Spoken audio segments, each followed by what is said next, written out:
sound off for Chesterfield.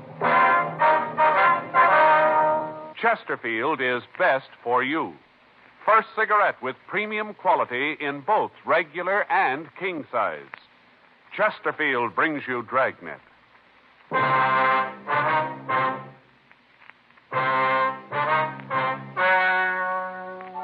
Ladies and gentlemen, the story you are about to hear is true. The names have been changed to protect the innocent.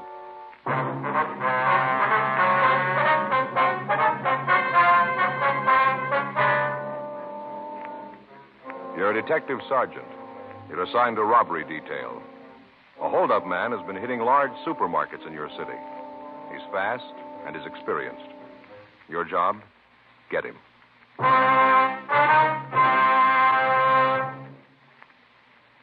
Tonight, I have a new report for you. A most important one, too. Because when you're asked to try a cigarette, you want to know, and you ought to know, what that cigarette has meant to people who smoke it all the time. After a full year of observation, a medical specialist who has given a group of Chesterfield smokers thorough examinations every 2 months for the full year reports no adverse effects to their nose, throat, or sinuses from smoking Chesterfield. More and more men and women all over the country are finding out every day that Chesterfield is best for them. Enjoy your smoking. Try Chesterfields today. They're best for you. Much milder, with an extraordinarily good taste.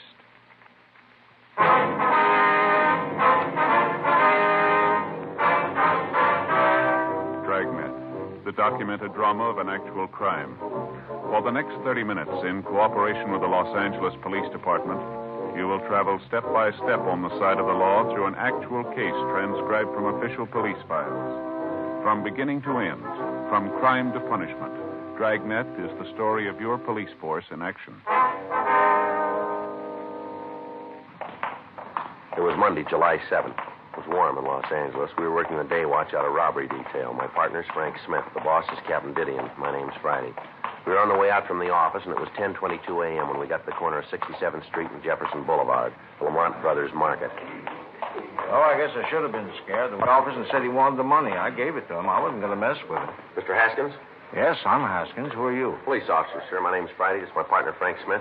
Friday and Smith. Oh, yeah. You're the fellows that was talking about, huh? Sir?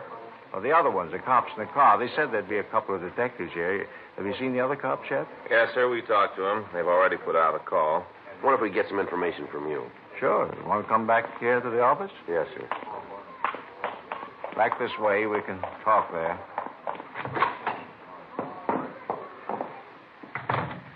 Just sit down. Mr. Haskins, if you'd just tell us what happened, please. Well, it's pretty simple. I was sitting here getting the money ready for the bank, and this guy came in. He said he wanted the money. Had a gun, so I gave it to him. That's it. Nothing more. He just took the money and left. Mm-hmm. What time was it, sir? Oh, around 8:30, 8:45. How many men were there, sir? Well, there was two. Two's all I saw. I don't think there was any more of them. All right, sir. If you could just tell us exactly what happened. Well, I told you they came in. They took the money. I know, sir, but if you'd go into more detail. Well, I came in about 7:30 this morning, like always. Checked things over the store to make sure that everything was okay. Then I started checking out the week's receipts. Uh-huh. Well, then, like I said, it must have been 8:45 or so, and heard this knock on the door. Thought there must be something wrong. The employees know not to bother me when I'm making up the deposit slips. Yes, sir.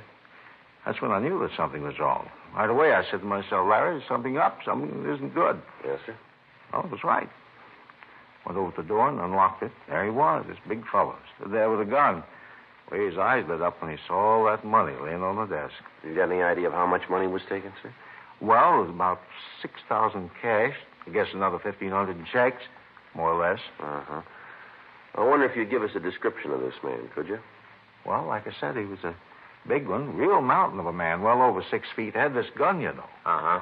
He stood there and said, "This is a stick-up. I want that money." And he pointed at the money with his gun. Oh, what kind of a gun was it? Could you tell? That's a great question. Of course I could tell. He had it right under my nose. Shotgun, sawed off. Had the stock cut down, too. Looked like a horse pistol. Well, he handles that thing. I wasn't going to mess with him. Uh-huh. I told him, take the money. Take it and get out, not to shoot that thing off. He did. Walked right over to the desk and scooped up the money. He had a paper bag. He put it down by the table. He scooped the money into it. Then he said to me to stay put. Not to try to yell or be brave. Didn't have to tell me that. I wouldn't have tried anything. You said there was another man, is that right? Yes, I saw him when they left. He's a little fellow. Mm-hmm. About how tall would you say? Well, it'd be kind of hard to tell. I didn't get very close to him. Well, was he armed, too? Yeah, he was carrying a revolver. They drive a car, would you know? Well, if they did, I didn't see it. You went out after them, then? I should say not. The way that one fellow waved that gun around, I stayed right here. He said to stay put, and that's just what I did. What'd this big man look like? Oh, a real mountain. He was 6'2" anyway. He must have weighed in at about 215. Mm-hmm. How about his coloring? It was dark. He had black hair. His eyes were dark. Not a brown. It was almost black. Real dark. Mm-hmm. And when he spoke, did he have an accent, anything like that you might have noticed? No, I don't think so. At least there was one. I didn't notice it. Mm-mm. Did he have any scars or marks? What? Any scars or marks? Anything that might make it easier for us to identify him? Yes, there was a little scar right here. Right over the bridge of his nose. Across here. Mm-hmm. How about his clothes? What was he wearing? Had a brown hat on, a brown jacket. Short kind of what you'd call that real slick material, you know. Satin, like bowling teams wear. Yes, sir. Had on a pair of brown pants, brown shoes. How was the other one dressed? I couldn't tell you for sure. Like I said, I only saw him for a minute when I opened the door. He was out there telling the people to just mind their own business. Do that and they wouldn't get hurt.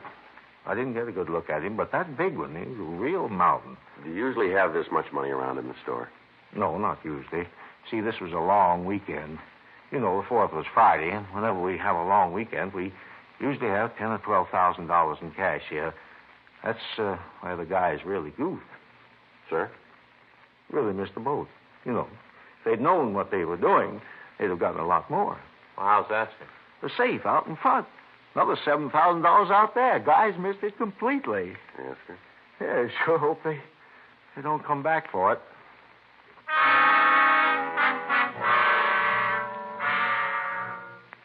$11:05 a.m. Frank and I checked with the officers in the radio unit that had answered the call. They'd gotten out a broadcast on the bandits and then started the canvass of the neighborhood, but they didn't find anyone who could give them any information. One of the clerks was able to describe the smaller of the two suspects, and we got out a local and an APB on them. Then we took the market manager downtown to look at the mug books. He told us that the larger man had worn gloves all the time he was in the store, so there was no need to look for fingerprints. The market bandits had been operating for the past 8 months. In that time, they'd held up 17 stores. Their method of operation was always the same. They'd hit only after a weekend or on the Monday following a holiday weekend. They'd hit only the larger supermarkets of the ranch type. Their operations had taken them all over the Southland. We'd tried to stake the markets that might be hit, but their field of operations had been so wide that it was impossible. 2:15 p.m. The market manager, Larry Haskins, started on the 6th mug book. Sure, a lot of them. Yes, sir. All these fellas. All committed some crime, huh? Yes, sir, that's right. That one there looks like my brother-in-law. He's got a weak chin. Yeah, just like him. No? Mm-mm. So a few of these, and they all begin to look alike. Did you ever notice that? Yes, sir. Hey, wait a minute. Yes, sir? This fella here. This one right here, you see? Mm-hmm. That's the fella, no doubt about it. That's the one.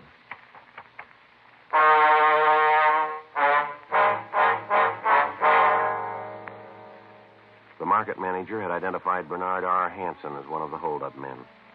The other employees of the store were called in, and they identified the same picture as being the man who'd held them up.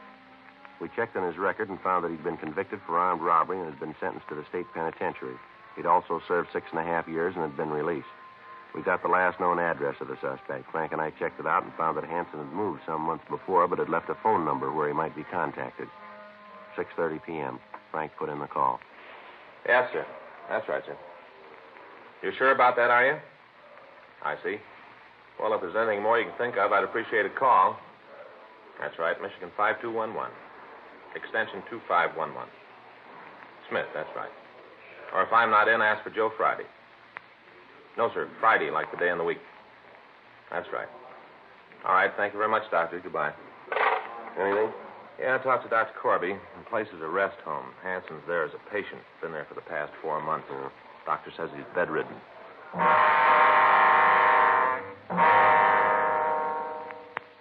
We checked on the rest home. It was a private sanitarium in the valley. We got in touch with the medical authorities and found that the head of the hospital was listed as Dr. James Corby. Frank and I drove out and talked to Dr. Corby and the rest of the staff. From them, we got the story that Hanson had been a resident of the home for the past 4 months. We found that he had a lung ailment and was confined to his bed 24 hours a day. The doctor showed us his records and charts, and from what we could tell, it would have been impossible for Hanson to have been the bandit. 3 weeks passed. On August 4th, the market thieves hit again, this time out in East Los Angeles. They got away with a little over $9,000. The manager of the market came downtown and checked the mug books. They again identified Hanson as the thief. We had the stats office make another run on the MO used. The result came back, and out of the thousands of cards checked, only one fitted the way the robbery had been carried out, Hanson's. We called the rest home and found that on the day of the holdup, the suspect hadn't left his bed. Another month passed. During that time, we ran down all leads. Informants were questioned, but they could tell us nothing. Apparently, the holdup men were hitting and then dropping completely out of sight until they hit again. Monday, October 27th, 8:05 a.m. I checked in for work. Joe? Yeah, did you just get in? Yeah, a couple of minutes ago. Sure is a beautiful day, isn't it? Yeah, did you see Didion yet? No. The way he talked yesterday, I don't want to. Well, he's pretty hacked. I can't blame him too much. The guy sure seemed to have us stopped. The thing I can't understand is that everybody's positive it's Hanson. Doesn't seem to be any doubt in their minds. That doesn't make any sense. Did you get the kickback on the doctor? Yeah, I came in late yesterday. How about it? Well, can't find anything on him. Family man, lives out in the valley, a couple of blocks from the hospital. Checked his bank account. He does pretty well, not great. No big deposits lately. Did you check the AMA on him? Yeah, he's not a member. They haven't got anything on him. How about the rest of the staff out there? Well, seems to be okay. 2 of the nurses have been there for over 2 years, and the male nurse was hired about 5 months ago. That'll be just before Hanson got there. Yeah. Well, what's his record? There isn't any. Not a thing on him in the files, nothing from Washington. Well, I don't know. He seemed to come up out of the ground, pull the jobs, and then drop back in. Nothing on the partner? No, thought I had something. Talked to an informant this morning while I had coffee. He thought at first that he knew who the little guy was, but then he remembered that the fellow he was thinking about died 2 years ago. A hot shot, I'll get it. Well, let's go. I hit again.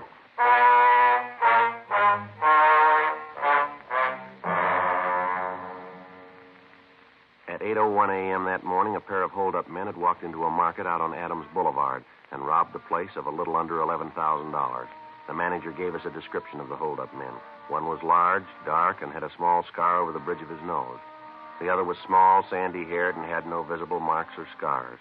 We showed the manager mugshots of Hanson, and he positively identified him as the larger of the 2 men. A local and an APB was gotten out on the pair, and then Frank and I drove out to the hospital to see Hanson. 8:46 a.m. We talked with Dr. Corby.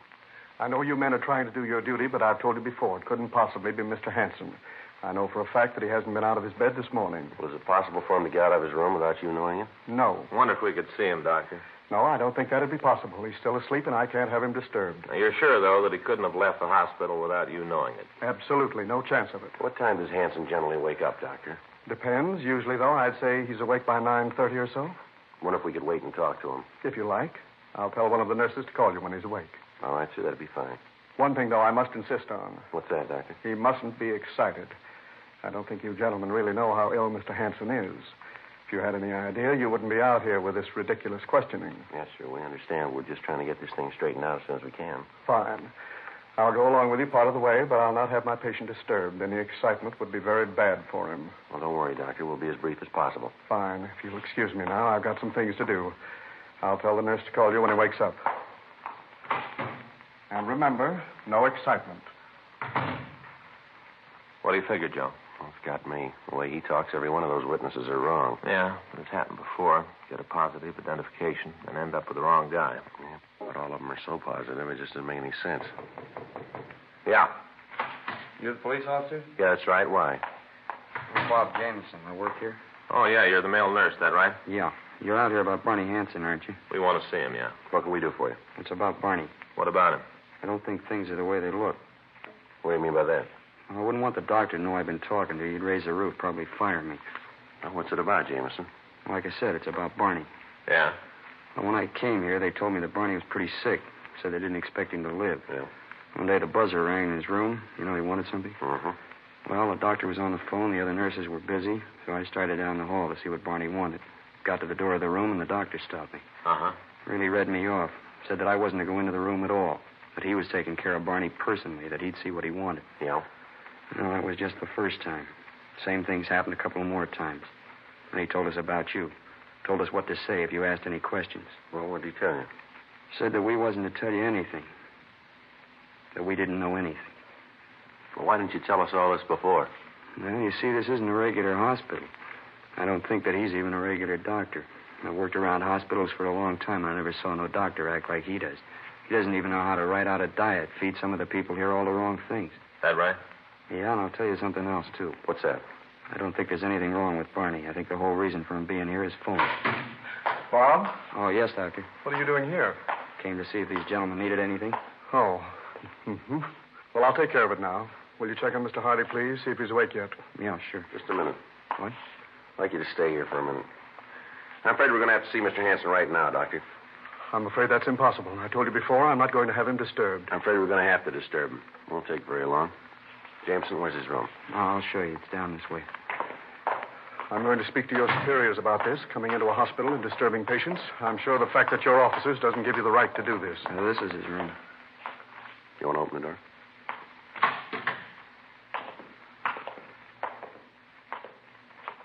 Well, how about it, Doctor? Well, I don't understand it. He's got to be here. He can't get out of bed. I'm sure there's some explanation for his disappearance. Yeah, maybe you can explain this, too. This stuff here in his bed. What is it, Joe? A gun and some money.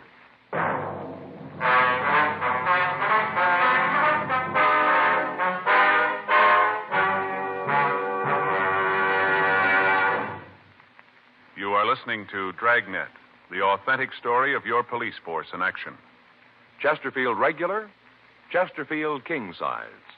The first cigarette to give you premium quality either way you like 'em.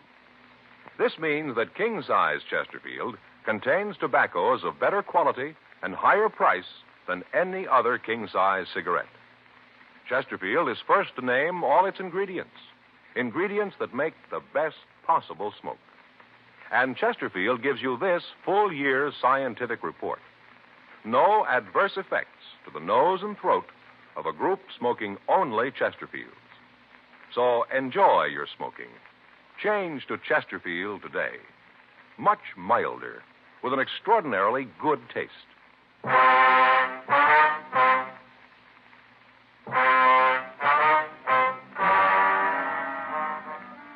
9:30 a.m. We called the office, and 2 more teams of men came out to help us search the place.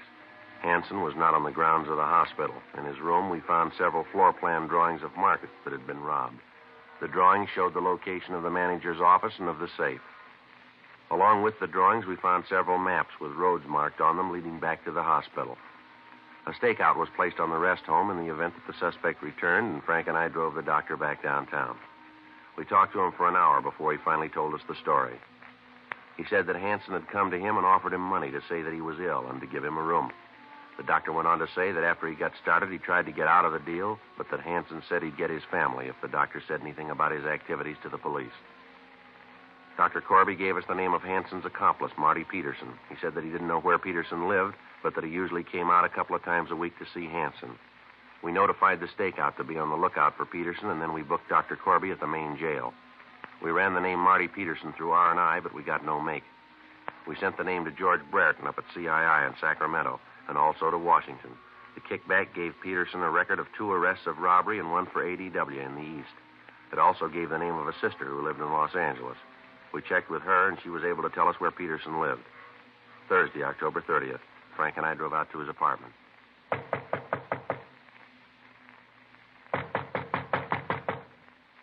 Who is it? The manager. Just a minute.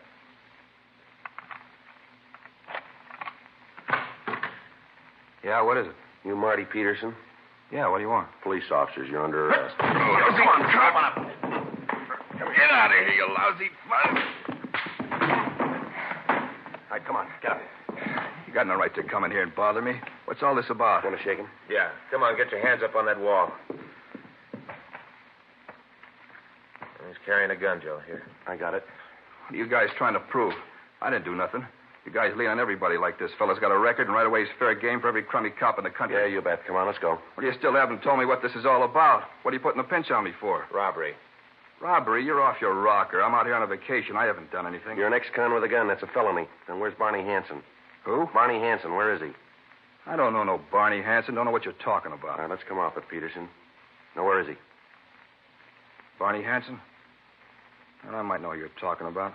I know a fella by that name, but he's out in a hospital in the valley. Haven't seen him for a long time in a hospital out in the valley. Nice try, Peterson. Hanson checked out of the hospital. We got the doctor. He told us all about it. Now, where's Hanson? I don't know. Last I heard of him, he's out at that hospital. If he ain't there now, I don't know where he is. All right, let's go downtown. That doctor copped out, huh? Yeah. Told us in on the whole setup. How about the money? Hmm? You find the money? No, we didn't find anything. You didn't find any dough at all? Not a bit. The crumb, the lousy crumb. He told me to be safe out there. They'd never shake a hospital. Not a dime, huh? No. Looks like he left you to stand for this. He probably took off with all the money. Probably never see him again. Yeah, we ain't going to get away with it. No, sir, he ain't. Looks like he will. Oh, yeah, I'll tell you where he is.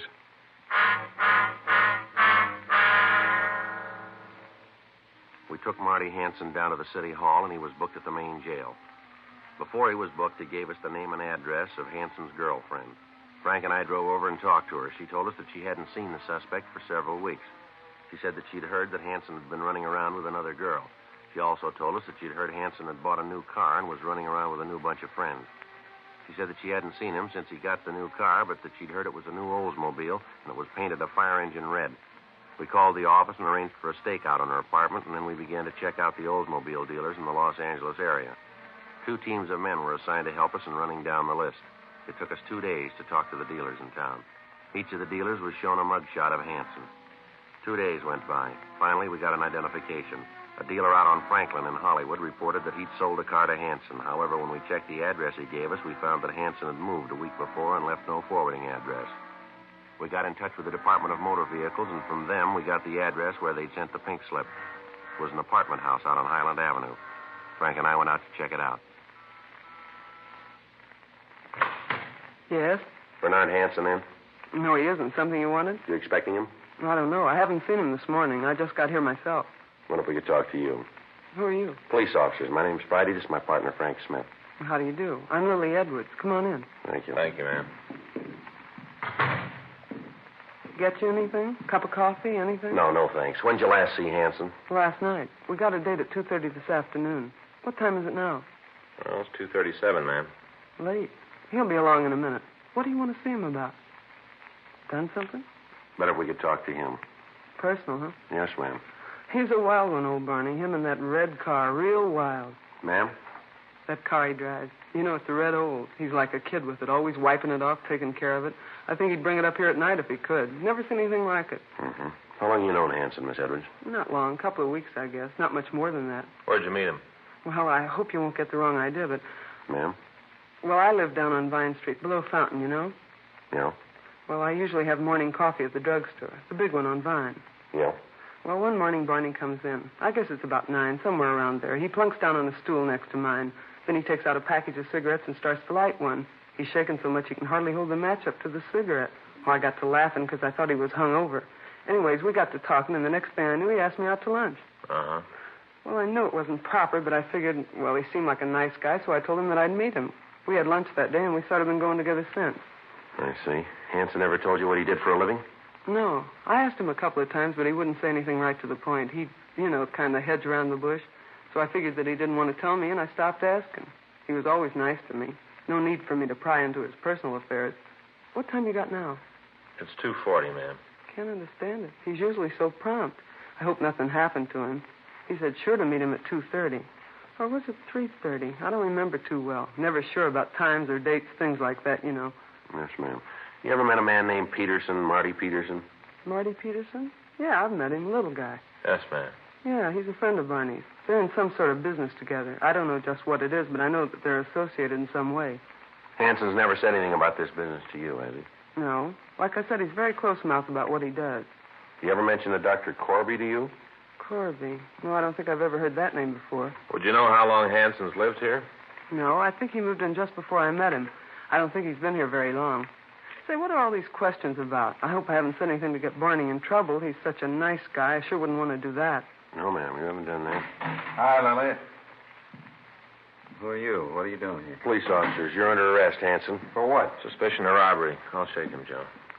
Now, wait a minute. What is this, a shakedown? What are you guys trying to prove? You got nothing on me. I fell once. I did my time. I owe you nothing. He's clean, Joe. Why'd you do that? I'm not giving you any trouble. I got no reason. You got nothing on me. I got nothing to worry about. I'll go with you. There's no reason not to. You mean what these guys say is true? You've been mixed up in some robbery? Oh, knock it off. What do you mean, knock it off? Don't you talk to me like that. I'm not going to take talk like that from you. Like I said, knock it off. All right, come on, let's go. You really figure you got me for a 211, huh? Yeah, we got the rest of them, too. Peterson and the doc? That's right. I suppose they talked, huh? Yep, they told us all about it. Sweet racket. Should have known it could only last so long. Should have figured that the longer I played against the house, the shorter my chances were. It is true, and you never told me. All this time, and you never told me you were a crook. Of all the rotten deals... shut up, will you? Always shooting off your big mouth. Listen, Barney Hanson, I told you before, don't you talk to me like that. I won't take it. You haven't got much choice now, have you, Lily? You know something, cop? What's that? May be kind of pleasure to get into a nice, quiet jail. Get away from this dumb broad. She's the dumbest broad in the entire United States and Canada. Real pretty, but boy, she's stupid. Now, I told you, Barney Hanson, I'm not going to have you talk to me like that. Kid's a real truth. Young, and she's a real truth. Let's go. Glad to get away from her. All right, Barney Hanson, that does it. I'm through with you. I've had it. It's going to be a long time before I even talk to you. A long time. Yeah, well, you're right about that. Let's go.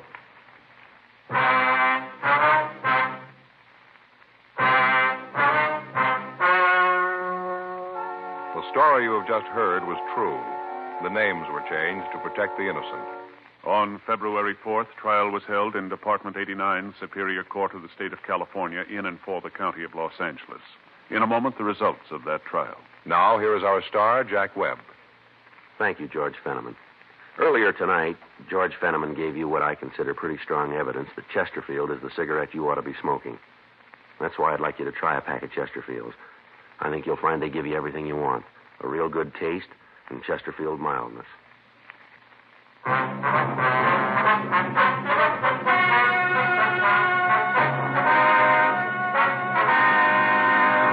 Bernard R. Hansen and Martin S. Peterson were tried and convicted of robbery in the first degree. They were filed on for 10 counts and received sentences as prescribed by law. Robbery in the first degree is punishable by imprisonment in the state penitentiary for a period of from 5 years to life. Dr. James Corby was allowed to plead guilty to a lesser charge and was sentenced to 1 year in the county jail and placed on probation for 10 years. One of the terms of his probation being that he is not permitted to operate a rest home.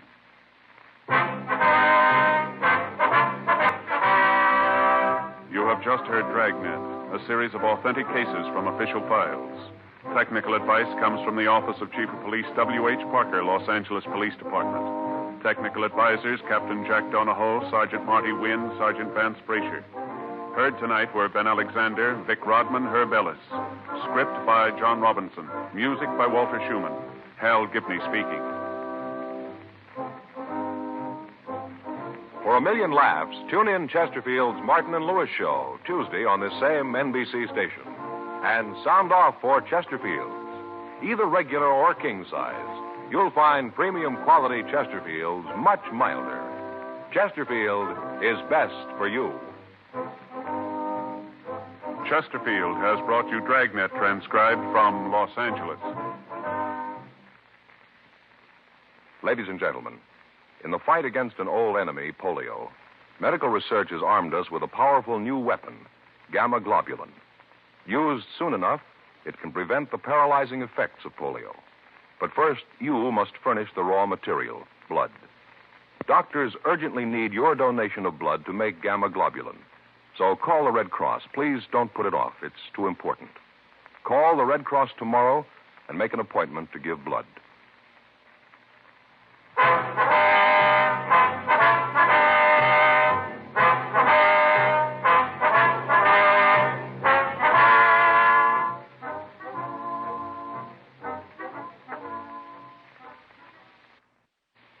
Tonight, it's Adventure with Barry Craig on NBC.